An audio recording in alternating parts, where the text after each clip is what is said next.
আমরা যে স্টিং অপারেশনটা দেখলাম, যার ভিডিওটা আপনারা আমরা সকলেই দেখলাম, তারপরে এটা বোঝা গেল যে ভারতীয় জনতা পার্টি এই সমস্ত যে মহিলাদের উপরে অত্যাচার হয়েছে সেটা নিয়ে যে তারা এই প্রতিটি এই চিত্রনাট্য রচনা করেছেন।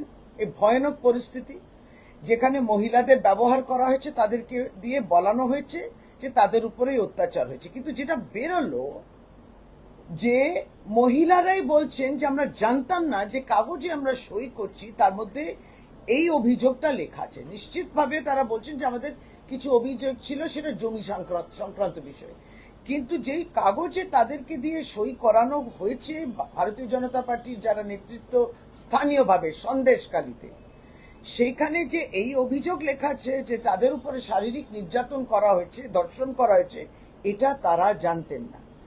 এবং এই যে 500, 1000 টাকা, 2000 টাকা বেঁধে মহিলাদের ইজ্জত সম্মানকে যেভাবে ধার্য করে দিলেন একটা রেট ভারতীয় জনতা পার্টি, এগুলো কিন্তু পরপর মহিলারা বুঝছে। তাহলে তারপরে আমরা কি দেখলাম যে তারাও আপনারা আর আমাদের মতো যখন এই স্টিং অপারেশনের মাধ্যমে এই ভিডিওটা দেখলো, তখন তারা বুঝলেন এটা অনেকের সঙ্গে হয়েছে। এবং যারা এই অভিযোগগুলো দিয়েছিলেন সন্দেশখালী থানাতে, এবার তারা থানাতে যেতে লাগলেন যে আমি আমার অভিযোগটা প্রত্যাহার করব, কারণ এটা অসত্য। এইটা বলতে গিয়ে তারপরে প্রাণের হুমকি, জীবনের উপরে হুমকি, যে তোমাকে মেরে ফেলা হবে ইত্যাদি, এটা হচ্ছে 20 লক্ষ টাকার ডিমান্ড হচ্ছে, এইগুলো হচ্ছে। এই এতটা অন্যায় হলো যখন, স্বাভাবিকভাবে বাংলার মহিলারা এবং বাংলার সকলেই এবার জানেন এটা বিষয়টা। গতকালকে ছিল রবীন্দ্র জয়ন্তী, এবং রবীন্দ্র জয়ন্তী উপলক্ষে নিশ্চয়ই সারাদিন ব্যাপী কবিগুরু রবীন্দ্রনাথ ঠাকুরের আমরা যেভাবে পালন করলাম, এবং আমরা বাংলার ঐতিহ্য, কৃষ্টি, বাংলার লিটারেচার, রবীন্দ্রনাথ ঠাকুর কবিকে নিয়ে আমরা খুবই গর্বিত বোধ করি। এবং গতকাল সারাদিন ভালো চললো যতক্ষণ না ভারতীয় জনতা পার্টি বলতে আরম্ভ করলো।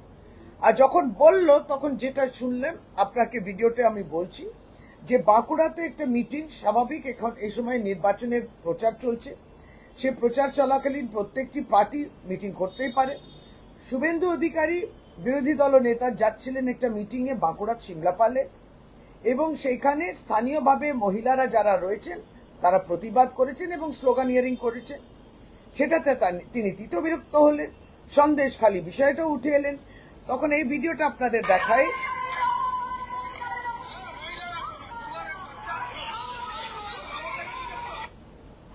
তাহলে তিনি কি ব্যবহার করলেন?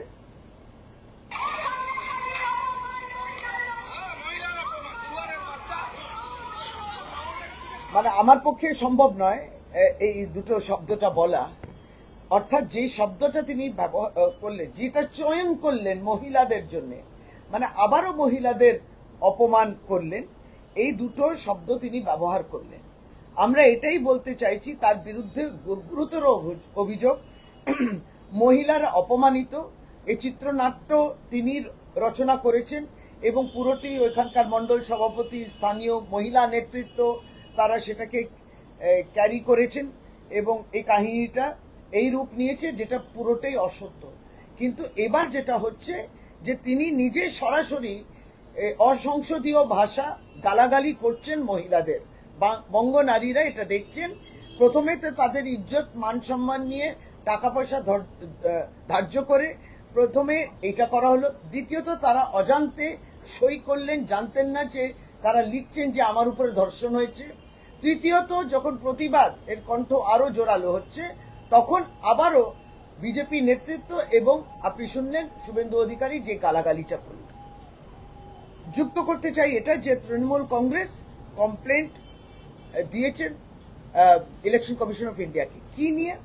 সন্দেশখালী ঘটনাটা নিয়ে, সন্দেশখালী এই ঘটনাটা নিয়ে, এবং এই ঘটনাটি যে স্টিং অপারেশনের মাধ্যমে, এবং তারপরে প্রত্যেকেই কিন্তু বলছেন যারা মহিলারা যারা ওই সই করেছিলেন যে এটা মিথ্যা অভিযোগ, তাদের উপরে কোনো শারীরিক নির্যাতন হয়নি এবং তারা কমপ্লেন্টটা প্রত্যাহার করছেন।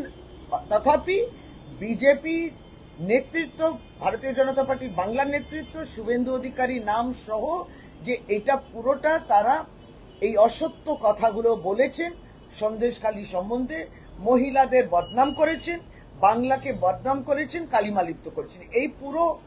এই নির্বাচন চলাকালীন স্বাভাবিক ইলেকশন কমিশন অফ ইন্ডিয়াকেই বলতে হবে।